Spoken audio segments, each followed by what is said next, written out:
സ്നേഹം, ദിവ്യസ്നേഹം, സ്നേഹം, ദിവ്യസ്നേഹം. പുറപ്പാട് പുസ്തകം 31 അധ്യായം 1 വാക്യം.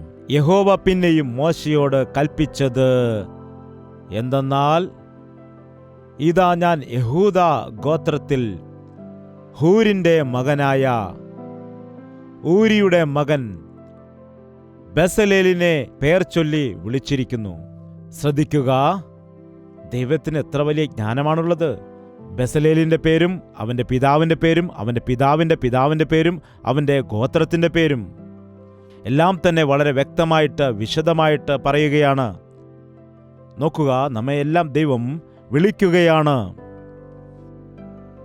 ദൈവം നിന്നെ വിളിക്കുകയാണ്. ക്രിസ്തീയ ഭക്തി എന്ന് പറയുമ്പോൾ അത് കൂട്ടത്തോടെ വരുന്നതല്ല, അത് വ്യക്തിപരമായതാണ്. നല്ല ഇടയൻ തൻ്റെ ആടുകളെ അറിയുന്നു. നമ്മുടെ ഒരാടിനെ പിടിച്ച് ഒരു 100 ആടുകളുടെ ഇടയിൽ നിർത്തിയിട്ട് നമ്മുടെ ആടേതെന്ന് ചോദിച്ചാൽ നമുക്ക് പറയാൻ കഴിയുമോ? നാം നോക്കുമ്പോൾ എല്ലാ ആടുകളും ഒരുപോലെ തന്നെ ഇരിക്കുന്നു. എന്നാൽ ഇടയൻ എന്താണ് ചെയ്യുന്നത്? വൈകുന്നേരം ആടുകൾ കൂടണയുന്നതായ സമയത്ത് എല്ലാ ആടുകളെയും ഒന്നൊന്നായി പരിശോധിക്കും. ഏത് ആടാണ് മിസ്സായത്?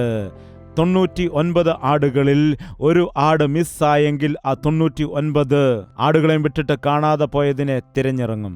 ഏത് പേരാണ് ഇട്ടിരിക്കുന്നത് നമുക്കറിയാൻ കഴിയില്ല. കറുത്ത ആടോ, വെളുത്ത ആടാണോ, നീളമുള്ളതാണോ, കുറുകിയ ആടാണോ, അത് ഓരോരോ പേരുകൾ ഇട്ടിരിക്കാം. നമ്മുടെ ദൈവം നമ്മെ പേരിട്ട് വിളിക്കുന്ന ദൈവമാണ്. എന്നാൽ ഈ അന്ത്യകാലത്ത് പേരുകളില്ല, എല്ലാം നമ്പറുകൾ മാത്രമാണ്. പേരുകൾ കാണില്ല. പിശാചിന്റെ ഡിക്ഷണറിയിൽ പേരുകളില്ല, അവന് നമ്പേഴ്സ് മാത്രം മതി. ആര് വന്നാലും വന്നില്ലെങ്കിലും എനിക്ക് പ്രശ്നമില്ല, എൻ്റെ നരകം നിറയണം, 10 ലക്ഷം ആളുകൾ വരണം. അത് മലയാളികളാണോ, ഹിന്ദിക്കാരാണോ, തമിഴരാണോ, ആരാണെങ്കിലും ശരി, എൻ്റെ വയറ് നിറയണം, അത്രമാത്രം. ആര് വന്നാലും കുഴപ്പമില്ല, കഴിവുള്ളവനാണെങ്കിലും കഴിവില്ലാത്തവനാണെങ്കിലും. എന്താണ്? എനിക്ക് ആ ആത്മാവിനെ കിട്ടണം, അവനെ വിളിച്ചുകൊണ്ട് വന്നിട്ട് നരകത്തിലേക്ക് കൊണ്ടുപോകണം, എൻ്റെ നരകം നിറയ്ക്കണം, അത്രമാത്രം. എന്നാൽ നമ്മുടെ ദൈവം ഗ്രൂപ്പുകളെ നോക്കുന്ന ദൈവമല്ല, ഗ്രൂപ്പിനെ കണ്ട് സന്തോഷിക്കുന്ന ദൈവമല്ല. ഇന്ന് ഞങ്ങളെപ്പോലെയുള്ളതായ പ്രസംഗകർ, ഇന്ന് അനേകം ആളുകൾ എന്താണ്, ഗ്രൂപ്പുകളെ, കൂട്ടത്തെ കണ്ട് സന്തോഷിക്കുകയാണ് ചെയ്യുന്നത്. അല്ലാതെ എത്ര ആളുകൾ രക്ഷിക്കപ്പെടുവാനിടയായി, എത്ര ആളുകൾക്ക് ദൈവിക വിടുതൽ അനുഭവിക്കുവാൻ, വ്യക്തിപരമായി ദൈവത്തെ സ്വീകരിക്കാൻ ഇടയായി. എത്ര മദ്യപാനികളെ വിടുവിക്കുവാൻ കർത്താവ് ആഗ്രഹിക്കുന്നുണ്ട്. എത്ര തകർക്കപ്പെട്ട കുടുംബങ്ങളെ പണിയാൻ കർത്താവ് ആഗ്രഹിക്കുന്നു.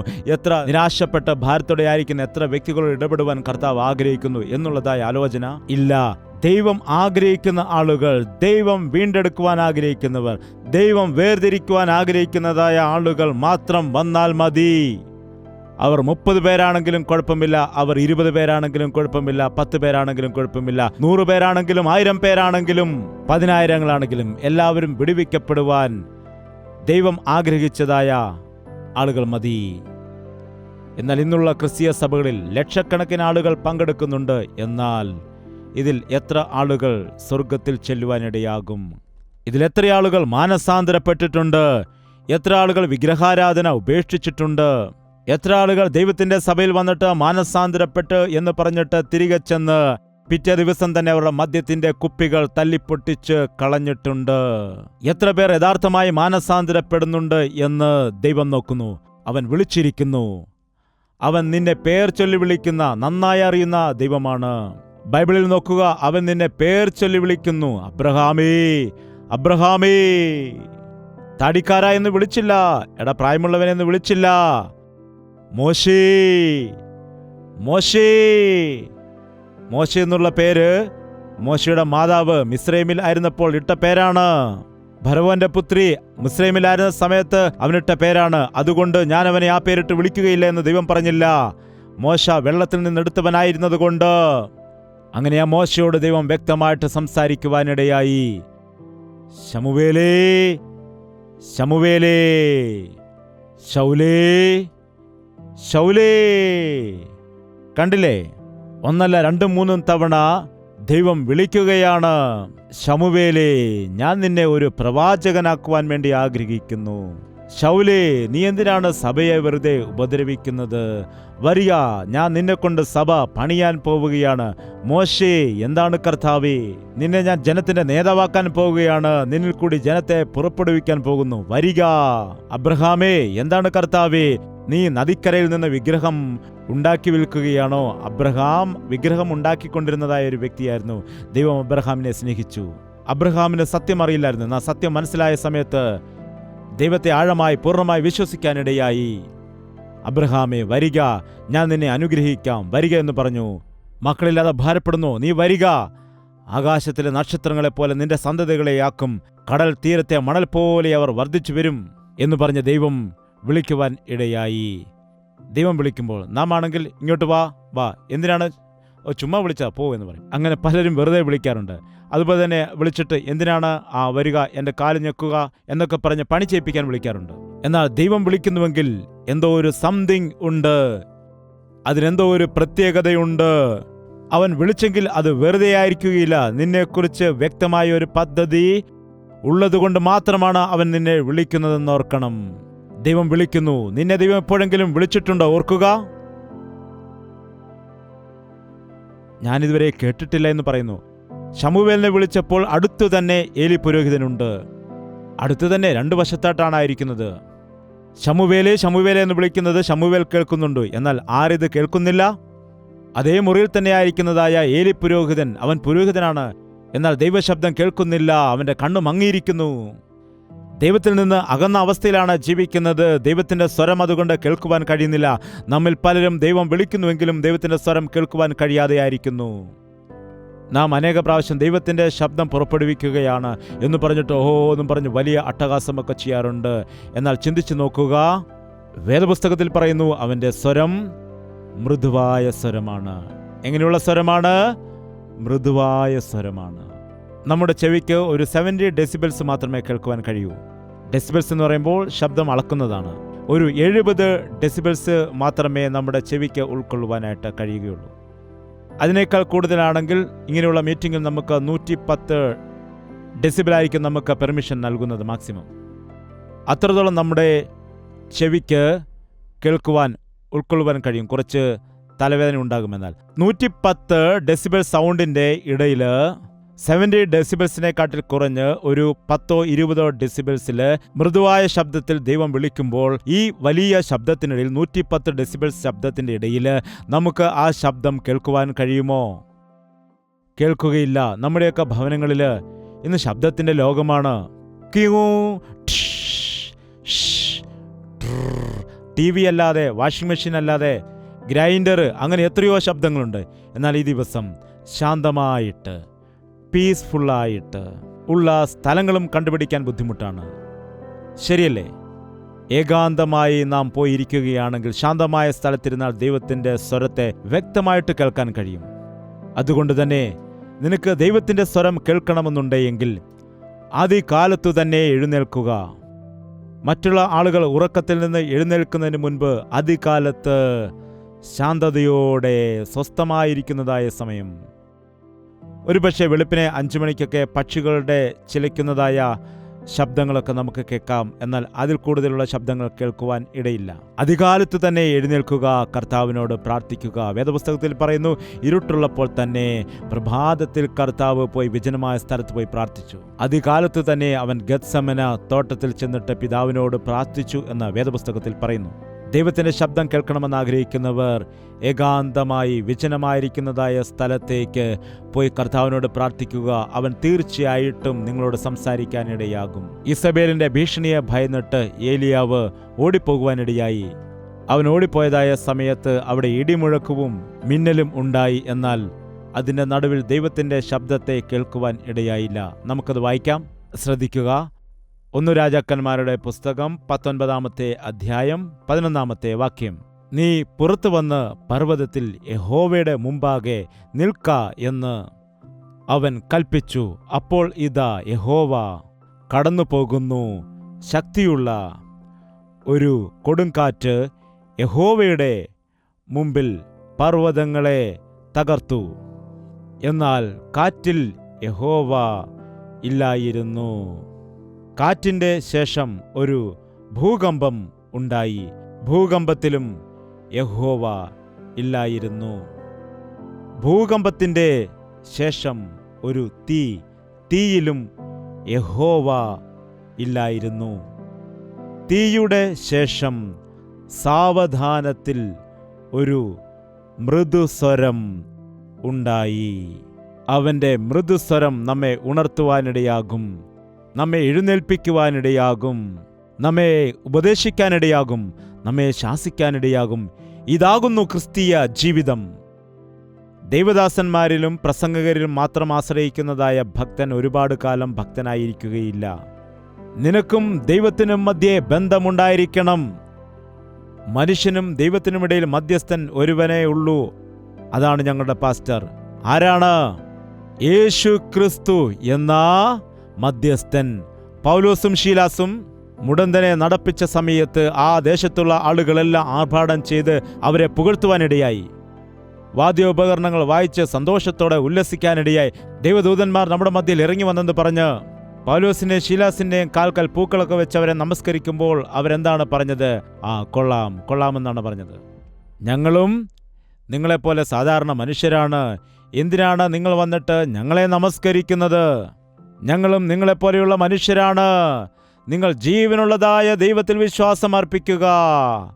നിങ്ങൾ അവനോട് കൂട്ടായ്മയുള്ളവരായിരിക്കുക. നീ വചനം ധ്യാനിക്കുമ്പോൾ നിനക്കും ദൈവത്തിനുമിടയിൽ ബന്ധമുണ്ടാകാനിടയാകും. നീ മുഴങ്കാൽ മടക്കി ദൈവത്തോട് പ്രാർത്ഥിക്കുന്ന സമയത്ത് നിനക്കും ദൈവത്തിനും തമ്മിൽ ബന്ധമുണ്ടാകുവാനിടയാകും. മുറിഞ്ഞുപോയ ബന്ധത്തെ ക്രമീകരിക്കുവാൻ വേണമെങ്കിൽ ദൈവദാസൻ വന്നേക്കാം. നീ പോകേണ്ടുന്ന മാർഗം കാണിച്ചു കൊടുക്കുന്നതാണ് ദൈവദാസന്റെ പണി. നിന്നെ ഉപദേശിച്ച് വഴി നടത്തുന്നതാണ് ദൈവദാസന്റെ പണി. നടക്കേണ്ടത് നീയാണ് കർത്താവിനെ വിശ്വസിക്കേണ്ടത്.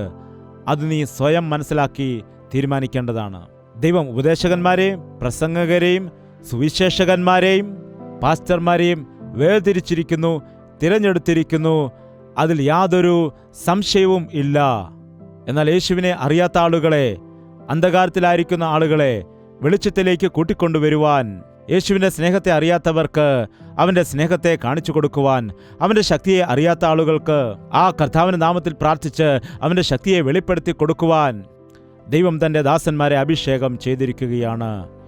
എന്നാൽ ഒരിക്കൽ നീ രക്ഷിക്കപ്പെട്ടതിന് ശേഷമായിട്ട് നിനക്കും നിന്റെ ദൈവത്തിനുമിടയിൽ നല്ലൊരു ബന്ധമുണ്ടായിരിക്കണം. വിശുദ്ധ പൗലോസിൻ്റെ അഭിലാഷം അതായിരുന്നു. നിങ്ങളെ എല്ലാവരെയും തികഞ്ഞവരാക്കി ദൈവത്തിൻ്റെ മുൻപിൽ നിർത്തണം എന്നായിരിക്കുന്നു എൻ്റെ ആഗ്രഹം എന്ന് പൗലോസ് പറഞ്ഞു. ഇവിടെ കർത്താവ് വിളിക്കുകയാണ്. ഈ ദിവസം കർത്താവ് നിന്നെ തിരഞ്ഞെടുത്തിരിക്കുകയാണ്. ഏതു വിഷയത്തിനു വേണ്ടിയാണ്, ഏതു രീതിയിൽ നിന്നെ ഉപയോഗിക്കാൻ എന്ന് എനിക്ക് അറിയുകയില്ല. എന്നാൽ ഞാൻ പാപികളെ മാനസാന്തരത്തിലേക്ക് നയിക്കുവാൻ വേണ്ടിയാണ് വന്നതെന്ന് കർത്താവ് പറഞ്ഞു. ആദ്യമായി നിന്റെ രക്ഷയെ ആണ് അവൻ ആഗ്രഹിക്കുന്നത്. രണ്ടാമത്, എൻ്റെ അടുക്കൽ വരിക, നിങ്ങളെ ഞാൻ മനുഷ്യരെ പിടിക്കുന്നവരാക്കുമെന്ന് പറഞ്ഞു. അതായത് ആത്മാക്കളുടെ രക്ഷയ്ക്ക് വേണ്ടി നിന്നെ വിളിക്കുകയാണ് കർത്താവ്. മൂന്നാമതായി, നമ്മെ വിളിച്ചതായ കർത്താവ് ആത്മാക്കളെ നേടുവാൻ വേണ്ടി, അവൻ്റെ രാജ്യത്തിൻ്റെ വിസ്തൃതിക്ക് വേണ്ടി, അവൻ്റെ രാജ്യത്തിൻ്റെ വിശാലതയ്ക്ക് വേണ്ടി നമ്മെ ഉപയോഗപ്രദമായ രീതിയിൽ ഉപയോഗിക്കാനാണ് വിളിച്ചിരിക്കുന്നത്. അതിനുവേണ്ടി അവൻ നിനക്ക് കൃപ നൽകിയിരിക്കുന്നു, നിനക്ക് കഴിവ് നൽകിയിരിക്കുന്നു, നിനക്ക് ടാലന്റ് നൽകിയിരിക്കുകയാണ്. നിന്നെ ഉപയോഗിക്കാൻ കർത്താവ് ആഗ്രഹിക്കുന്നു. കർത്താവേ, എന്നെ ഉപയോഗിക്കണമേ എന്ന് നീ ചോദിക്കുകയാണെങ്കിൽ ദൈവത്തിൻ്റെ അഭിഷേകം ഇന്ന് നിന്റെ മേൽ വരുവാനിടയാകും. ദയവ് ചെയ്ത് തലകളെ വണക്കുക, പ്രാർത്ഥിക്കാം. എന്നെ അഭിഷേകിക്കണമേ കർത്താവേ, എന്നെ ഞാൻ സമർപ്പിക്കുകയാണ്. നിങ്ങളായിരിക്കുന്നതായ ഇടങ്ങളിൽ നിങ്ങളുടെ 2 കരങ്ങളും ഉയർത്തിക്കൊണ്ട്, ഇതാ കർത്താവേ, എൻ്റെ അവസ്ഥയെല്ലാം നീ അറിയുന്നുവല്ലോ. നിന്നിലേക്ക് ഞാൻ ആശ്രയിക്കുകയാണ്. നീ എന്നെ സഹായിക്കണമേ. ആ കാലത്ത് ബെസലേലിനെ ആത്മാവിൻ്റെ അഭിഷേകത്താൽ നിറച്ചതുപോലെ നിന്റെ പരിശുദ്ധാത്മാവിൻ്റെ ശക്തിയെ ഞങ്ങൾക്ക് നൽകുമാറാകണമേ. ഞങ്ങളുടെ സകല ബലഹീനതകളും അഴിഞ്ഞു പോകുന്നതിന്, ഞങ്ങളുടെ എല്ലാ ദോഷങ്ങളും കഴുകപ്പെടേണ്ടതിന് എന്നെ തന്നെ സമർപ്പിക്കുകയാണ്. നിന്റെ കരങ്ങളിലേക്ക് ഏൽപ്പിച്ചു തരികയാണ്. നിരാശയിൽ നിന്നും ഭാരത്തിൽ നിന്നും എല്ലാം എൻ്റെ ജീവിതത്തിൽ വലിയ വിടുതൽ നീ നൽകണമേ.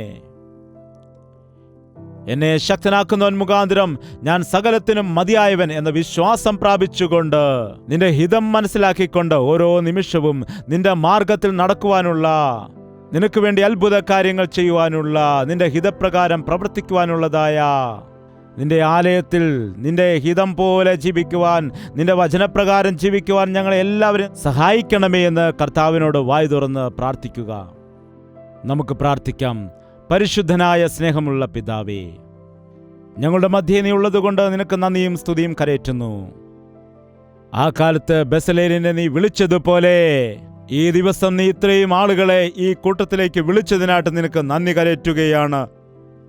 നീ വിളിച്ചതായ ജനത്തെ അഭിഷേകം ചെയ്യണമേ. ശുദ്ധീകരിക്കപ്പെട്ട് ബലം പ്രാപിച്ച് നിന്റെ സാക്ഷികളായിട്ട് ജീവിക്കുന്നതിന് വേണ്ടി ഞങ്ങളെല്ലാവരെയും നീ സഹായിക്കുമാറാകണമേ എന്ന്, കൂടുതൽ നിന്റെ സാന്നിധ്യവും ശക്തിയും അനുഭവിക്കുവാൻ ഞങ്ങളെല്ലാവരെയും സഹായിക്കുമാറാകണമെന്ന് യേശുക്രിസ്തുവിന്റെ നാമത്തിൽ അപേക്ഷിക്കുന്നു പിതാവേ. ആമേൻ, ആമേൻ, ആമേൻ.